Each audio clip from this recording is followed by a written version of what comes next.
We're continuing our journey through Ascendance of a Bookworm, talking about the things the anime skipped. We've wrapped up seasons 1 and 2, and with season 4 on the horizon, I think it's high time we tackle season 3. Hey everyone, I'm the Chattering Magpie, and I make Ascendance of a Bookworm content. This time, instead of picking out 10 things from the light novel that the anime did not include, I decided to go all out and go chapter by chapter, comparing each to the anime, and point out as many of the things that got left out or changed. Though, obviously I won't cover every single one because then we'd be here forever. So let's get started. Ascendance of a Bookworm, Light Novel Part 2, Volume 3 covers Episode 1 through 5 of Season 3, with one exception. The prologue of this volume is actually adapted at the end of Season 2, the scene with Ferdinand and Karsted's conversation after the mind synchronization. It's important to note that prologues, epilogues, and short stories at the end of each light novel are told from the point of view other than Mind's, offering new insights into the events of the story. This prologue is entirely from Karsted's perspective, which means we not only get insight into noble politics, but we also get our first proper introduction to his wife Elvira and son Eckhart. And let me tell you, they are die-hard Ferdinand fangirls. They practically worship the ground he walks on, treating him with way more respect than they give poor Karsted, who is literally the head of their household. Karsted even notes this in his internal monologue, but at this point he is so used to it that he doesn't even care anymore. Poor guy. But what I especially loved about this chapter, something that the anime just couldn't fully convey, is how well Karsted knows Ferdinand, like really knows him.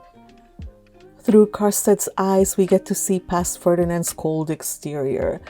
Ferdinand insists he only values mine as an asset to the duchy, a useful tool and nothing more. But Karsted sees right through that. He can tell Ferdinand genuinely cares about Mine as a person, and he can tell that she's also brought a new kind of life back into him, because ever since entering the temple, Ferdinand has just been miserable. Now, he notes that Ferdinand is more energetic. Karsted, who knows about Ferdinand's occasional self-sabotaging tendencies, keeps these observations to himself. He's just happy that his friend's a little more cheerful than he was when he entered the temple. I think this chapter is very important for us readers because Mine is an unreliable narrator. She doesn't truly understand Ferdinand just yet. So having Karsted's perspective here gives us insight that even the protagonist doesn't have. It's important character work that makes Ferdinand's later harsh actions feel grounded in good motives. Ferdinand is strict, yes, but he's not a bad person. Based on some of the reactors that I watched react to this particular scene, they were intrigued by Ferdinand, but a vast majority of them were like, oh, so he's a bad guy, or is he actually good?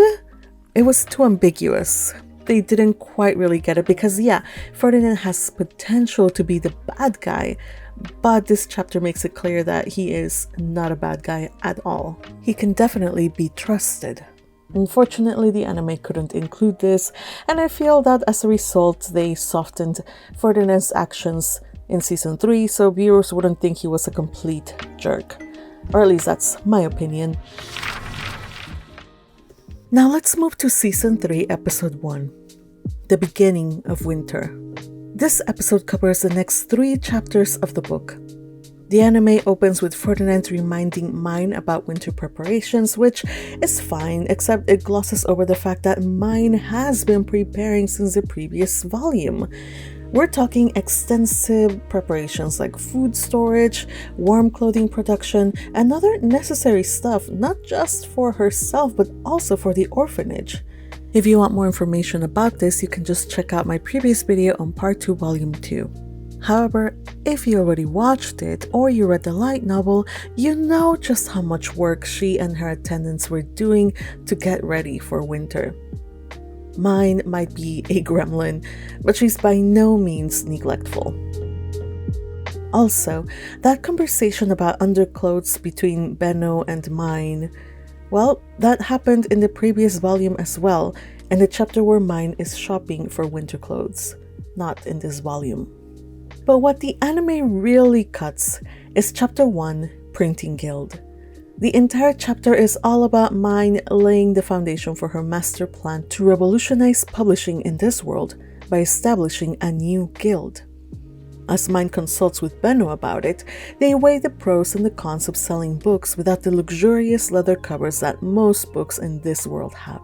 It's a radical concept, this mass-producing books that are affordable and accessible to as many people as possible. It's fascinating to see Mine apply modern business thinking to a medieval fantasy economy, and it's great to read about her implementing those ideas with Benno, who's acting both as her mentor and her much-needed reality check. Most importantly, he makes sure that she doesn't just dream big, but actually succeeds and turns a profit. And speaking of profit, there's a lot of it being discussed in this chapter too. Mine sells 20 books to Benno for 3 large gold coins, and if you watch my previous videos about Aramfest's currency system, you already know that that is an absurd amount of money. But our little gremlin is not satisfied. When Benno resells a book to Frida, and Mine realizes that he'll make 3 large silvers of profit per book, her immediate reaction is, "Ah, shucks, I should have charged more." And they're not done.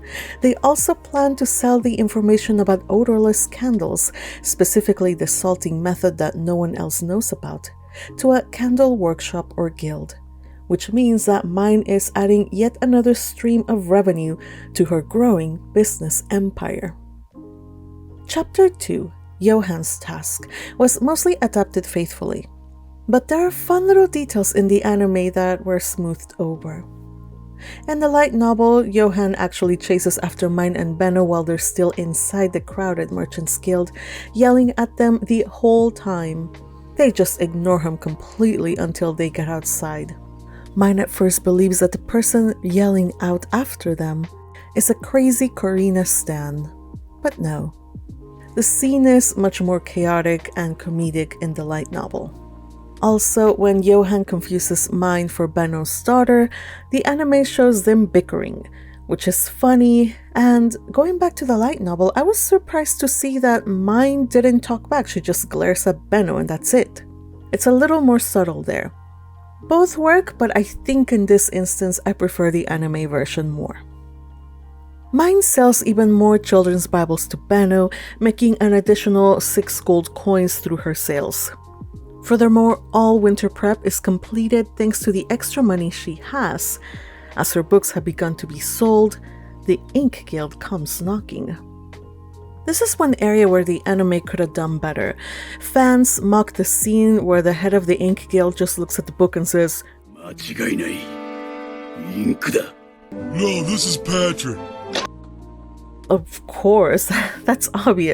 "What else would books of any kind be written in? In the novel, Mine notes that you can tell at a glance that the ink isn't the usual blue-tinged gallnut ink, and that was what drew the attention of the ink master. The anime should have clarified that the ink in the children's Bibles is different. It's a solid black rather than the ordinary kind. Benno and Mine discuss in this chapter how much they will sell the recipe for printing ink for. Benno helps set the price for her, 30% of the profit for the first 10 years, 20 for the next 10, and 10 in perpetuity after that.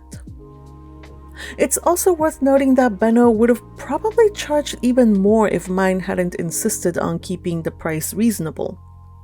You see, Mine isn't thinking short-term profit. She wants printing to spread quickly and become accessible to as many people as possible. And even though Benno is a businessman to the core, he respects that to some extent, keeping the cost low so printing can spread fast and take root as a viable industry. We also get extra details about Mine's fitting with Corina. The anime shows this briefly, but the light novel goes into a little bit more detail about how they're able to make the new robes so quickly. And oh, Otto. I love Otto. He's helping run the business since he says that Mine is taking Benno away from them, and he's doing his absolute best. We saw in the anime how he frustrates Karina, who is trying to run her business while in her pregnant state, though in the light novel he does make himself useful, though he is a little chatty. The relationship between Otto and Karina is one of my favorite side elements in this series. They're such a functional, loving couple. Completely supportive of each other, yet also a little silly and ridiculous in the best way possible. Here they provide a perfect contrast to the growing tension around Mine's life. As the Ink Guild Master begins targeting her, the clouds over her happy family life start to darken, pushing her toward beginning her winter stay in the temple early for her safety's sake. Episode 2 starts with content from Chapter 4, Winter Hibernation and Handiwork. This chapter mostly focuses on Mine planning out various games, giving Lutz instructions on how to make the card and board games she intends to sell. Stuff that they covered pretty well in the anime for the most part. There is one fun detail that the anime skips. It's very minor to the plot, but I just thought it was fun. And that is how Mine adapts Earth's deck of cards to better fit Ehrenfest's culture. Instead of just using the standard suits that we know, she redesigns them to align with the gods and the symbolism of this world. For example, diamonds, they stay the same, but now represent the spear of the god of life. Spades also stay, symbolizing the goddess of water's staff. Hearts are replaced with upside-down triangles, representing the goddess of earth, and clubs become circles, symbolizing the shield of the goddess of wind. Even the Joker gets reimagined. It gets turned into a twisted ring, representing the goddess of chaos. This is such a lovely detail because it shows how Mine isn't just copy-pasting Earth culture into this world. She's intentionally reshaping her ideas to fit naturally within Ehrenfest's belief system and aesthetics. And it's the kind of world-building detail that makes this series so rich. Now let's talk about Gil, because this boy deserves all the recognition. The anime does show his declaration to become as reliable or even more reliable than Lutz, and it also shows Mine's encouragement of him. But what continues throughout the rest of the book is Gil's ongoing self-improvement journey. From this point forward, we see Gil constantly working to better himself, correcting his speech patterns, improving his manners, and giving everything his absolute all. And Mine notices. She gives him plenty of affirmation, especially when his doubts bubble up, reassuring him that she won't discard him, and that even if she has to bring in additional attendants to help her, he'll always be important to her. Gil has come so far from his early days when he resented Mine and treated her with hostility. His character arc is one of the most satisfying in the series, and while the anime does touch upon it, the light novel really lets you see and feel his determination and growth over time. He's just such a good boy, and I love him. And finally, one small continuity note about this chapter is that when Lutz and Tuli visit, the anime shows Mine seeing each of them off as they leave, and while these scenes are very lovely, they're not quite accurate. At this point in the story, Mine is supposed to be confined indoors to her rooms, as Ferdinand and company are still investigating who is after her. But I guess it's just a minor liberty that the anime took for visual storytelling purposes. The next chapter is fairly well covered in the anime. We see Benno, Karstedt, and Ferdinand meeting to discuss Mine's situation and the results of their investigations. But I think my favorite part of this chapter gets somewhat glossed over. There's this little moment in the light novel where Benno and Ferdinand, two very different men from very different worlds, commiserate over the troubles and headaches that Mine constantly creates for them. Mine observes that they've bonded over their shared suffering. They understand each other in a way that few others can because they're both trying to manage this chaotic, brilliant, and frustrating little gremlin who keeps turning their worlds upside down. The next chapter is where things get serious. Once Benno leaves, the conversation turns to the results of the Trombay incident. And this is where the anime leaves out some rather interesting details. The anime mentions Shikikosa's punishment, his death. But one additional detail found only in the light novel is about the choice that was given to his father. His father could either allow his entire family to be punished, or he could sign a contract to never have any dealings with Mine again. He'd also have to pay a hefty compensation fee, and in exchange, have Shikikosa's death recorded as an honorable one. While Shikikosa's mother swore bloody vengeance for her son, his father chose the more reasonable route. He paid the compensation fee, which was literally half the cost of replacing Mine's damaged robes, while Karstedt and Damiel each covered a quarter to make up the remaining sum. It sucks for Damiel, who is quite poor, but he was lucky. Without Mine speaking up for him, he would have been executed along Shikikosa. These political and financial details matter because they highlight how precarious Mine's situation is and why adoption becomes a painful necessity. Yet even though it's the only viable option, that doesn't mean that she takes kindly to it. The novel explains that she's already at a breaking point from being confined in the temple and being separated from her family for so long, and it all just makes her mana surge out of control. The anime does depict this, but I think the light novel conveys the urgency and danger far more vividly. When Ferdinand mentions adoption by Karstedt, Mine's emotional distress triggers her mana to leak and her eyes to change color. In the novel, Ferdinand must act instantly. There's no time to hesitate. He even calls on Damiel and Karstedt for their empty face stones to absorb her overflowing mana, or Mine could have died on the spot. The anime does show these events, but it never truly feels very dangerous. The light novel, on the other hand, makes you feel the panic in the room. There's a vast difference between watching a crisis and experiencing it firsthand, which is what the light novel actually manages to convey.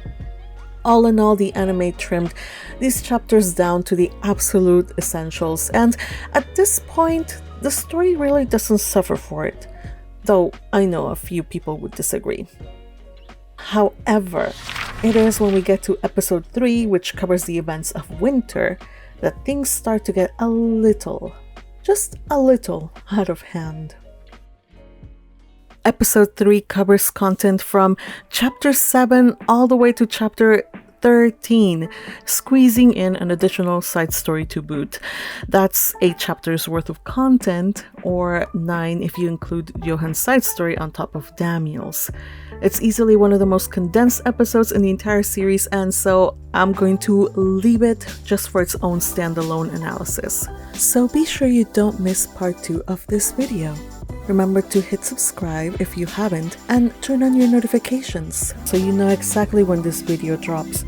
And if you're a member of this channel at the noble tier and above, you can have early access to the video the moment that I upload it. And a special shout out to Cerseus. I think a fitting gemstone for Cerseus is jade, which symbolizes nobility, virtue, and harmony.